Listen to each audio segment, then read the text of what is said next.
Following Ramadan, representatives from Qatar's Sovereign Wealth Fund will visit Canada to explore new investment opportunities. And in the coming months, a delegation of Canada's leading pension funds will visit here to do the same. Nous mettons en place une nouvelle commission sur la coopération économique, commerciale et technique afin de faciliter et de renforcer les liens d'affaires. Nous identifierons des possibilités de co-investissement dans l'intelligence artificielle, l'aérospatiale, le calcul quantique, la cybersécurité et les informations technologies. We're launching negotiations on a new double taxation agreement to make it easier for Canadians to work and invest in Qatar, and vice versa. And we're deepening our defense relationship with joint training, expertise sharing, industrial partnerships, and military exchanges. Canada will also establish a defense attaché here in Doha to further opportunities to partner in defense, joining Canadian forces in this country. When the people of different countries are familiar with each other's cultures and perspectives, they're enriched and they trust each other more. They also want to do more together, to build together. And to that end, Canada and Qatar are strengthening our people-to-people ties and our cultural ties. This year, Qatar begins its year of culture, building lasting relationships through cultural, educational, business, and creative exchanges. Canada, to further these efforts, will expand our air transport agreement to increase direct flights to this country. We'll also lead to more tourism and business between our nations. Finally, in the spirit cultural exchange, I've extended an invitation to His Highness to visit Canada as our two countries face off in our first, not sure face-off, kickoff, in our first ever World Cup match this June in Vancouver. On that note, I also want to thank Qatar and His Highness for the offer to share security expertise that they gained in hosting the World Cup. I had the privilege to cheer on Team Canada here. I can report that my heart rate, according to my watch, hit a new record when Alphonso Davies put it in the net for Canada. We look forward to continued success in the new year as host. Our two countries have much in common. We're both resource-based economies. We have complementary strengths in technology, security, and defense. We've long been friends. We've often worked together to pursue peace, security, and stability in the world. And now, through shared ambition, we're working to diversify our trade, commerce, investment, to help build clean energy, health, AI, and defense capabilities, and to forge a new strategic partnership. In this more uncertain and dangerous world, we've chosen to create greater stability, security, and prosperity together. Thank you very much, and I look forward to your questions. Thank you, Prime Minister. Merci, Monsieur le Premier ministre. Nous allons maintenant prendre des questions. One question per journalist. First question, Robert. Rob Rousseau with The Economist. Prime Minister, I wonder if I can draw a line between a speech you made last April in which you said that if the United States was no longer ready to lead countries interested in trade, that Canada would lead. Put that into context for this week's visit. Has that begun? Other countries, which other countries are joining with you in this effort? And whether or not you discussed this effort with President Xi, and he might be interested, or you might be interested in having China join this effort. Okay. So this is an important question. Let me generalize the question first and then go more specifically, which is what's happening at pace and at scale is that a number of the multilateral relationships, institutions, rules-based systems are being eroded by various decisions of various countries, the United States included. And the consequence of that is that there's a reduction in freer trade. Much more trade is tariff-based or otherwise restricted. And there is virtually no, with all due respect to those who are trying to push it, but virtually no multilateral progress in these areas. Where there is progress, and where Canada and like-minded countries are looking to make progress, is through plurilateral deals, fancy word, economist knows it, which is multiple countries but not all countries. So an example of that is the Trans-Pacific Partnership. Another example of it is the European Union, amongst the European Union, but the European Union with like-minded countries, Canada included. You just saw this week the European Union deal with Mercosur. One of the things we're doing, and one of the things I did discuss with President Xi, is where does it go from here? One of the first steps, and we're on record in advocating this, and we're working to make this happen, is to build a bridge between the European Union and the Trans-Pacific Partnership. Now, Canada is a member of both. I mean, we have a free trade, I should say more specifically, we're part of Trans-Pacific Partnership, but we also have a free trade, comprehensive free trade agreement with the EU, which has just been expanded by the agreement that we signed this past June with them and that we're working through to implement. So we're brokering, helping to broker bringing that together. There is logic for other countries to join if that initial progress is made, but of course there's contingencies around that. The first has to happen in that. That is, to finish and bring it all together, that is not as good as a multilateral system that works, but it's far better than a system that's splintering into autarky and in the extreme, and that's what we're working towards. Was there interest from President Xi? Yes, there is interest from China in expanding their trade relations, including, I mean, they're on public record in wanting to be part of the Trans-Pacific Partnership. We take note of that.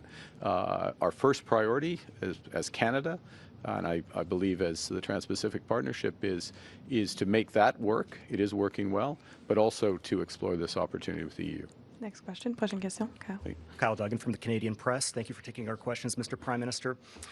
Ontario Premier Doug Ford and Unifor are reacting strongly against your EV announcement. They say that this is a terrible deal that is giving a toehold into the domestic market for an industry that is heavily state subsidized. So what assurances can you give to unionized workers in Canada in the auto sector? And have you had any conversations with Chinese companies about potential investment or opening factories in Canada?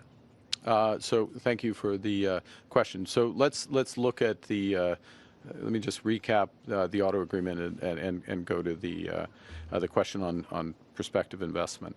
The first is order of magnitude.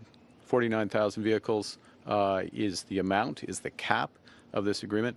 That's the same amount of vehicles that Canada was importing from China in 2023. Okay, so the same level. Although at that time there wasn't a cap. Now there's a cap, first point. Secondly, to put in context of the size of the market, that is less than 3% of the 1.8 million vehicle market for cars and trucks in Canada every year. Every year, that's how many cars and trucks that Canadians purchase. Thirdly, what's in the agreement is a commitment, or it's actually a cap within the cap in terms of affordable vehicles that scales up quite quickly to 50%. So half of that total amount have to be vehicles priced at EVs at less than $35,000. So there's a big affordability focus there. And then the fourth element is an expectation that there will be Chinese investment, partnering with Canadian companies in Canada, and of course an expectation that meet our labor standards to work with that. There is interest of Chinese firms in doing so. That interest is triggered by this agreement, and it creates the possibility within our auto sector, which is very large, very diverse, has a number of players, to have companies that are producing affordable cars in Canada for Canadians and providing the type of technology and expertise that's going to help build a more competitive auto market going forward. The other point, Kyle, last point I'd make is that within the agreement as well is a review after 3 years. So we have to see all these elements that come into place. But how do you know that there's interest? I do know there's interest because we've had direct conversations directly from the Chinese companies, directly from and companies that are amongst the world leaders and collectively are the world leaders in this space, with explicit interest and intention to partner with Canadian companies. So we have, without question, there is direct interest in that. We'll see what comes to pass.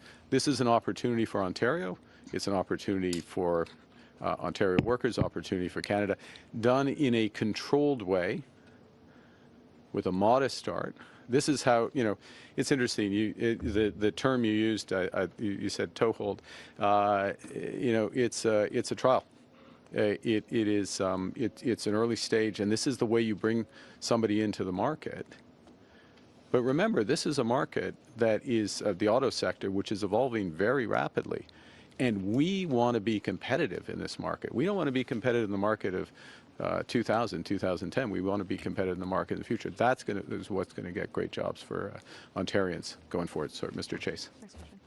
Good afternoon, Steve Chase, Globe and Mail. It's about Greenland. I want to talk to you or ask you questions about the new economic coercion that Mr. Trump is directing at our next door neighbor, as well as 7 European allies and Britain. He's talking about 10% tariffs until he's allowed to buy Greenland on 8 countries, and they are going to go up to 25% in June. So my question is, how can Canada accept this? What are you going to do about it, including adding to the military presence in Greenland? And what are you going to tell Mr. Trump? What's your message to Mr. Trump about this economic coercion if you meet him in Davos? Thank you for those very precise questions. It's a serious situation, and we're concerned.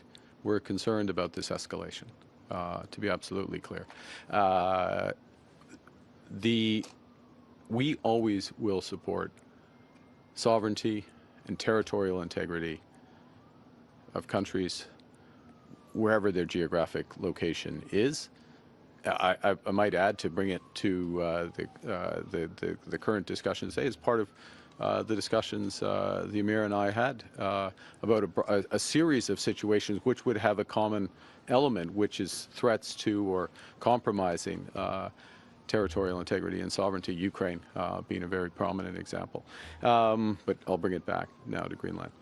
So we will always support that. The future of Greenland, decisions about the future of Greenland are for Greenland and Denmark to decide.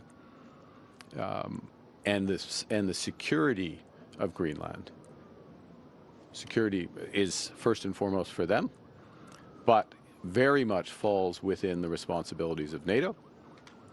I had conversations with the NATO Secretary General in Paris 10 days ago, within the past 2 weeks at least, about how we're going to further enhance that security umbrella. It's something that Canada is working on already and contributing to. When I say working on within the broader Arctic, the so-called western flank and northern flank of NATO. And that's the job of NATO, and that's the responsibility of NATO partners.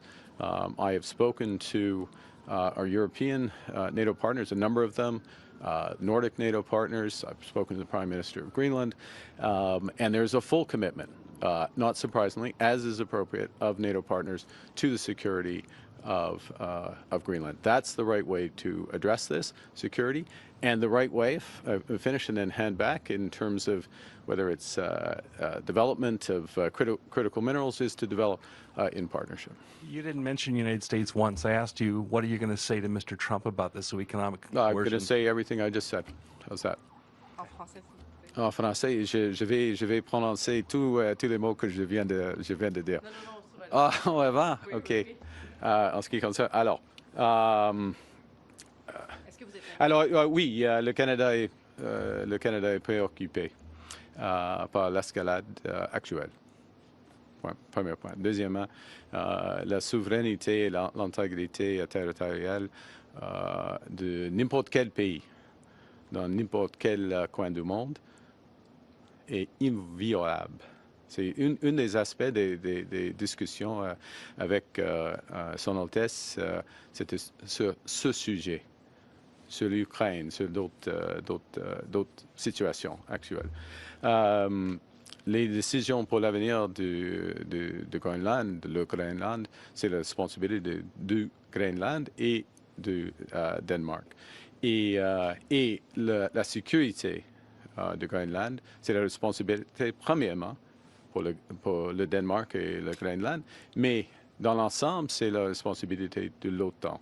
Et j'ai eu des conversations avec le secrétaire général de l'OTAN sur ce sujet, et plus que ça, plusieurs discussions avec des dirigeants des pays européens sur ce sujet. Canada fait son part de sécurité actuelle de l'Arctique. OK? Prochaine question. Laurence? Donc, est-ce que pour vous, la volonté de M. Trump d'annexer le Groenland, c'est de l'impérialisme? Et est-ce que si M. Trump ne lâche pas le morceau et va de l'avant, est-ce que c'est la fin de l'OTAN? Ce n'est pas nécessaire de continuer avec cet épisode, selon nous, parce qu'on peut renforcer la sécurité de Groenland avec les atouts et la volonté de l'OTAN, du pays de l'OTAN. Mais est-ce que c'est de l'impérialisme, ma première question? Ce n'est pas nécessaire. C'est pas nécessaire, cette situation. Et comme je viens de dire, le Canada est préoccupé par l'escalade actuelle. Mais pourquoi We'll go to last question. Dernière pourquoi est-ce que vous ne question. voulez pas critiquer M. Trump? We'll go to Ashley. Ouais, et dans l'ensemble, je ne suis pas d'accord avec l'idée, ça c'est clair. Ça c'est clair. Alors, mais c'est le job. Dans une situation, il y a des situations, c'est la responsabilité du Canada de trouver des solutions.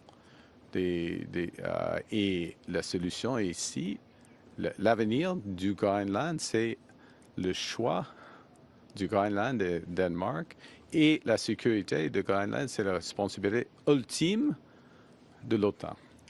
Last question. Dernière Oui. question. Ashley. Good afternoon, Prime Minister. Ashley Burke, CBC News. Why are you accepting President Trump's invitation to join his Board of Peace? Is it acceptable to pay $1 billion to be a permanent member? And as well, do you have any concerns that this board could undermine the UN system?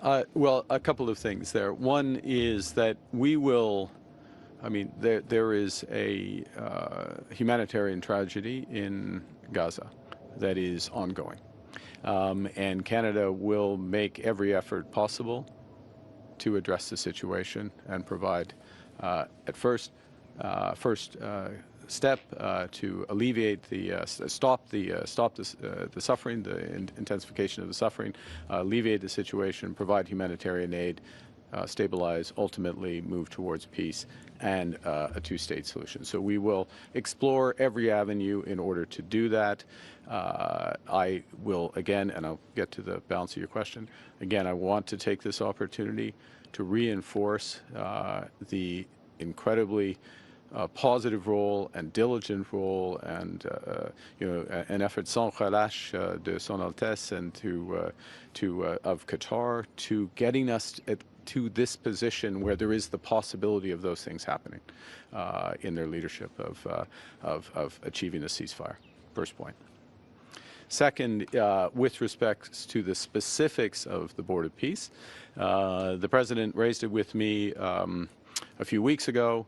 I said, in principle, yes, obviously, consistent with what I just said, I will do what I can do. We will do as Canada what we can do to achieve those core humanitarian objectives. With respects to the specifics of the Board of Peace, I haven't gone through all the details of the structure, how it's going to work, what financing is for, et cetera. And so we will work through those in the coming days. I had an exchange of views with the Emir, His Highness the Emir, about that, and I found that we were very aligned about what needs to happen, how it needs to work in order for this to be consistent with a positive outcome. Is $1 billion reasonable, though? I mean, that's one of the look. The modalities of that money. How's it going? All these questions. Canada wants money to have maximum impact. Let me underscore one thing. Let me underscore one basic thing about the situation. We still do not have unimpeded aid flows, humanitarian aid flows at scale to the people of Gaza. That is a precondition for moving forward on this. Thank you. En français, sur le Conseil de la paix, pourquoi vous avez accepté l'invitation de M. Trump? En principe, j'ai eu une discussion avec le président il y a quelques semaines et en principe, j'ai dit oui, le Canada va faire tout ce que nous pouvons le faire pour la paix, pour l'allègement de la situation. C'est une situation horrible qui existe encore.